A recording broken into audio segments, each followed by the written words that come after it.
Welcome back to Les Schwab Tire Center's Outdoor GPS, presented by Fisherman's Marine and Outdoor. Now, it's real time. Welcome back, everyone. Now, just a couple minutes ago, you got to watch Bill Monroe Jr. do what he does best, and that's put his clients on the fish. So, Bill, number one, that was just awesome. So thank you for that. That was really cool. I got to say, though, I know that that's going to be a memory for Mason and John and the family, and that's going to be one for me as well. So that's really, really cool.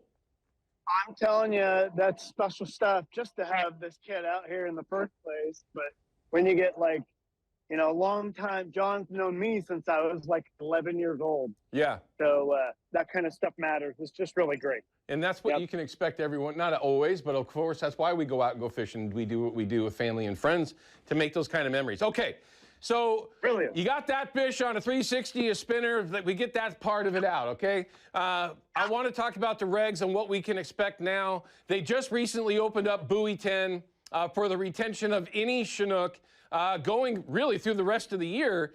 Can we expect anything, reopeners or anything like that as you work your way upriver, like maybe into the zones below Bonneville or anything like that? So it's going to be hard for me to say yes, of course, because we don't have meetings yet.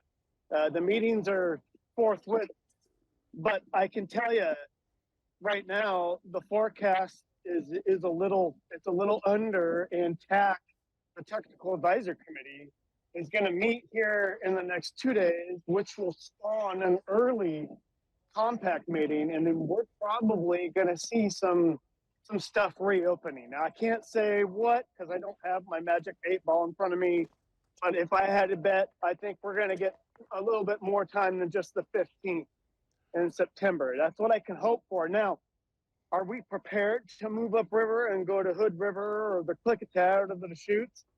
Yeah, we are, because that's what we do. We have to do that. But we're going to sit here and we're going to get into our stakeholders meetings, and we're certainly going to fight for a little bit more opportunity, because if this run overall comes into like 500, or even now we're looking at like 600,000, that's my guess. A couple of us have said that, by the way. Then we're going to see some pretty good options here until the end of the year. That's what I think. Yep. Well, it's a bit of a head scratcher. You know how I am. You've helped me here for many years. You know, when they reopen the river for the kill nets, and they give them so much more extra time, they call it a mop-up fishery as a sport fleet. You know, that's a little bit of a slap in the face when all that comes about and they don't even mention what we might have an opportunity for. So at least I'm happy for your optimism. I guess I'll put it that way. You know, and I say it time and time again, and it's not like the easiest thing to do, but we're trying, and that's what we can do. Another thing we can do is, you know, create more fish, which is what we're also pushing for. More fish, more fisheries, more opportunities, period. And then can you imagine if we all like work together and find a way through this? That'd be kind of cool. But so far, we're making small strides with a couple of setbacks. You know, this whole north of Falcon thing, and this is where I'm critical. North of Falcon has continued to be broken, and I'll say it again, and they don't like it when I say it, but toolies are still ruining towns. They're ruining businesses.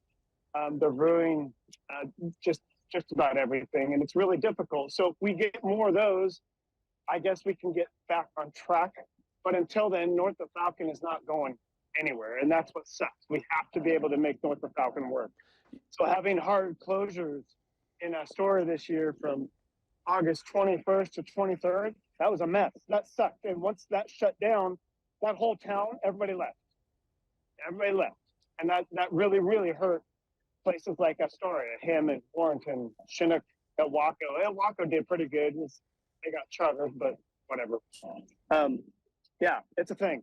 Yeah, no, it's very, very frustrating, no question, because typically as we go forward, we get into October, working into November, everybody's mind starts to switch to fall Chinook fishing up and down the coast, right? Tillamook, Nehalem, and other options.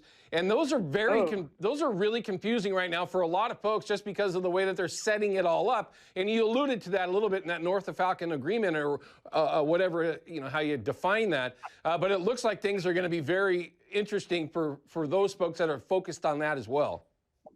That is so true.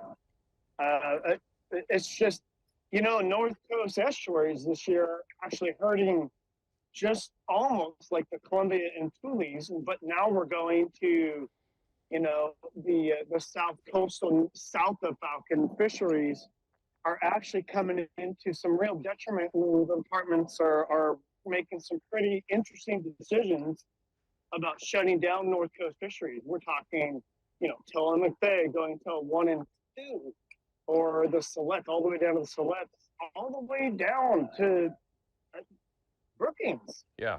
I mean, it's a real problem. Real problem. So, okay, we just gotta keep going. Let's just go down the line of them shutting everything down on the 15th. You mentioned briefly that your next move would be just to move up above Bonneville and go target the same fish that they are cutting off from everybody below Bonneville, again, for interesting reasons, right? So when you make that move upriver, you mentioned several locations. Is there a zone that you would focus more time on than another, or is it all based on, maybe reports or what your experience in the past has been? That's a real tough call. Now I go where I know, and I know Cascade Locks, I know Hood River, I know the mouth of the Clickapad. I don't necessarily like it, but it's all really productive. Now, the one thing that's kind of hard when you get into Zone 6, which is above Bonneville, all the way up, the treaty tribal nations, they have nets in, and that's their right to have nets, and they do that really well. But you have to be able to learn how to fish around them, know where they're going to be, if the tribes are going to be doing night work. It's really hard to fish above them on what zone they're going to be working that night. There's a lot that goes into Zone 6. A lot of people think Zone 6 is this easy, ginormous area to just go figure out, and it's actually really difficult. It's very, very complex, and there's areas that do produce, areas that don't produce, and, cold water refusion areas, because, a lot of small streams that are snow driven dump into them, like the Deschutes or the little white salmon out of the Hood River. All that stuff. Right. Makes sense. And just a little bit ago, you had mentioned that from Astoria all the way up, there's been decent reports, if not great reports, for fishing. So we've got a few more days left on the Columbia below Bonneville before it gets shut down, right? As of now, everyone, before it gets shut down. If somebody's watching and they're like, hey, I want to go out and try to get in on this before it closes down, I got a couple of questions for you, and they're the standard ones. How much line on the line counter? How much weight were you fishing with on that last fish, so that we know what part of the zone to be in, depending on where we might be? You want to know what's funny? Today we've caught fish from 20 on the line counter. This is all with 16 and 20 ounces. Heavy weights for these pro trolls. 20 on the line counter, all the way. That last fish just came at 80, which is basically that pro troll is digging the dirt, and we're going downhill at 4 miles an hour. If